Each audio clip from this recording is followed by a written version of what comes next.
pour les besoins du film, que ce soit la trachéotomie ou la gastrostomie. C'est également un mannequin qui a été utilisé pour identifier l'orifice de trachéotomie et également l'orifice de gastrostomie.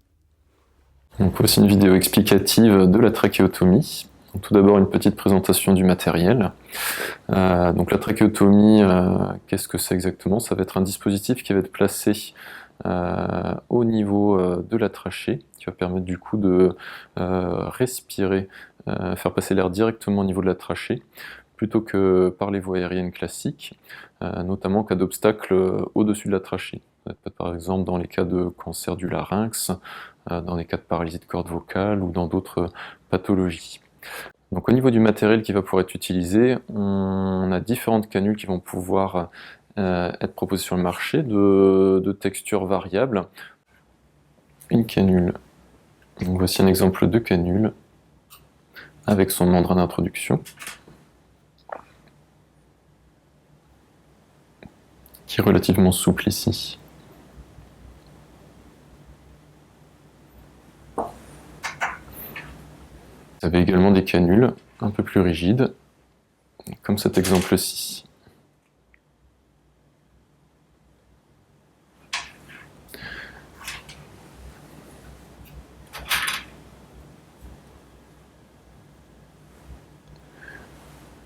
Les canules présentent également différentes caractéristiques. Elles vont ainsi pouvoir posséder éventuellement un ballon à leur extrémité, qui va pouvoir être utilisé en cas de nécessité de branchement à un respirateur, ou en cas de saignement des voies aérodigestives supérieures. La plupart du temps, les canules sont dépourvues de ballonnet. Vous allez avoir également un dispositif de fenêtre sur certaines canules qui permet du coup de parler avec la canule de trachéotomie. Donc ceci constitue la partie extérieure de la canule. On dispose également de ce qu'on appelle des chemises internes qui vont pouvoir se placer à l'intérieur de la canule. Et elles vont pouvoir s'introduire à l'intérieur et se clipser. Vous disposez également de chemises internes avec une fenêtre qui vont se mettre sur des canules fenêtrées elles aussi.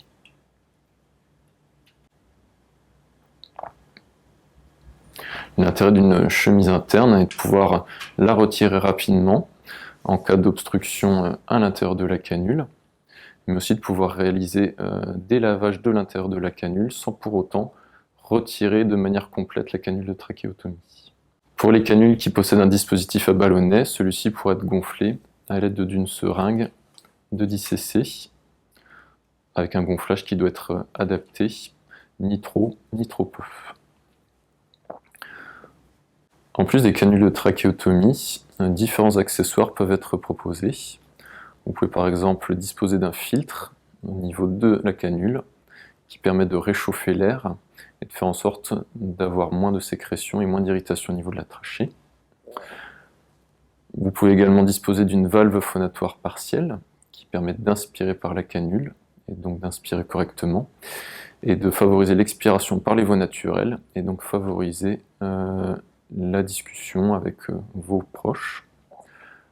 Vous disposez également d'un bouchon, plutôt en fin de prise en charge, afin de faciliter le sevrage de la canule de trachéotomie.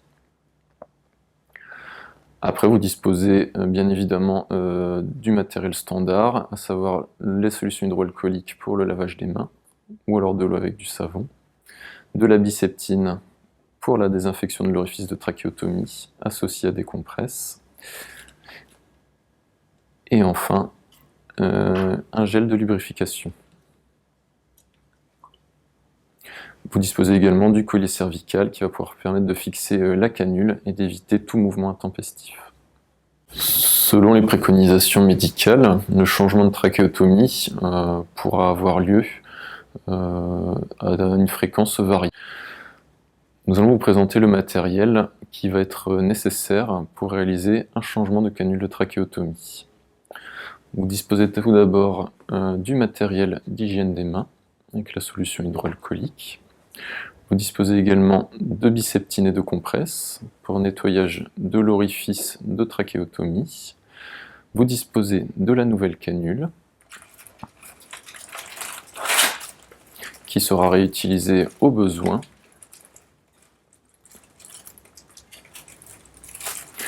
Avec donc sa chemise interne, sa chemise externe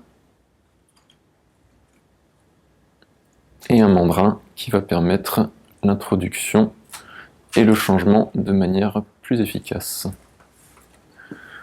Vous avez besoin également d'une sonde d'aspiration pour aspirer les sécrétions avant le change, ainsi que de sérum physiologique ou d'eau pour pouvoir rincer cette aspiration. Vous avez besoin enfin de gel de lubrification pour faciliter l'introduction de la canule de trachéotomie. Une seringue pourrait également être nécessaire en cas de canule à ballonnet afin de dégonfler la précédente canule ou de regonfler la nouvelle canule. Vous aurez également besoin d'un cordon de fixation pour fixer la canule de trachéotomie et éviter tout mouvement intempestif. Une fois le matériel en place, les changes peuvent être effectués de différentes manières. Le plus souvent, le premier changement de canule sera effectué en position allongée. Les suivants pourront être réalisés en position assise si la conformation anatomique le permet. On réalise dans un premier temps une hygiène des mains.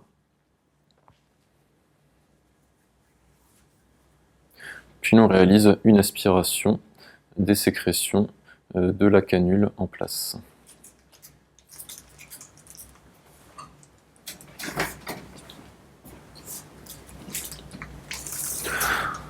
On met en place la canule d'aspiration, puis à l'aide d'une compresse, on maintient l'extrémité de la canule pour la garder propre,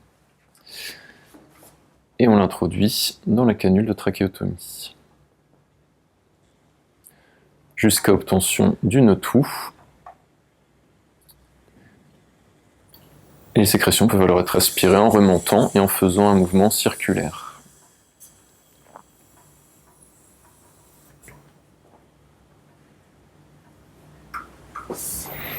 La sonde est ensuite nettoyée. On réalise une aspiration pour laver l'intérieur, puis la sonde est remise dans son emballage pour une utilisation ultérieure.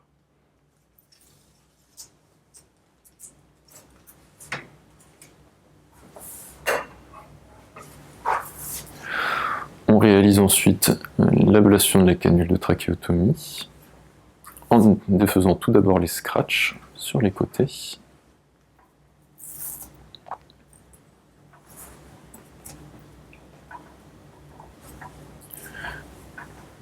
Si nécessaire, le ballonnet de la canule doit être dégonflé.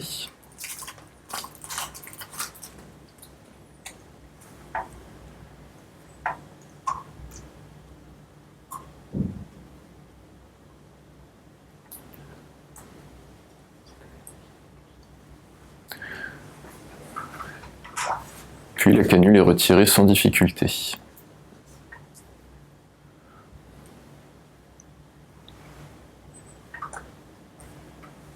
Les différentes étapes ne sont pas douloureuses, peuvent par contre engendrer un réflexe de toux. La canule devrait être gardée, puis lavée, afin de pouvoir être conservée pour une utilisation ultérieure lors du prochain changement de canule. Après ablation de la canule de trachéotomie, on peut donc mettre en place la nouvelle canule. On réalise au préalable une désinfection de l'orifice de trachéotomie.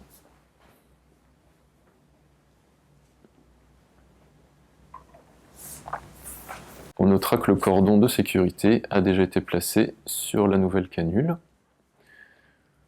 L'extrémité est ensuite mise en place avec du gel de lubrification pour faciliter l'introduction.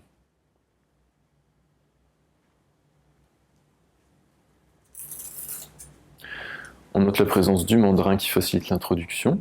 La canule est ensuite mise sur le côté, puis introduite dans l'orifice fermement. Elle est ensuite fixée à l'aide du cordon de sécurité. Le mandrin est retiré immédiatement pour faciliter la libération des voies aériennes et la respiration. Une fois la canule fixée, et si nécessité, on peut gonfler le ballonnet sur la canule.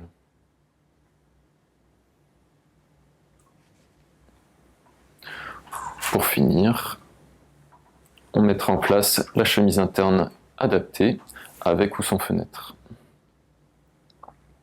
Celle-ci est introduite et clipsée selon les différents modes, selon la canule. En fonction des prescriptions médicales, un filtre pourra être superposé par-dessus, ou alors une éventuelle valve phonatoire pour faciliter la parole. Un bouchon pourrait être également mis en place avant sevrage de la trachéotomie. Une bavette à l'aide d'une compresse ou d'un matériel adapté pour être mise en place pour limiter les sécrétions autour de l'orifice de trachéotomie.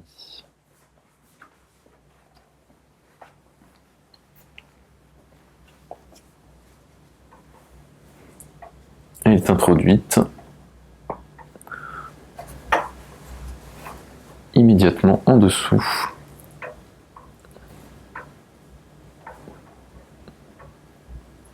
et de part et d'autre de la canule de trachéotomie. Les cordons de fixation doivent être suffisamment serrés mais pas trop. On dit en moyenne le passage d'un tour de doigt.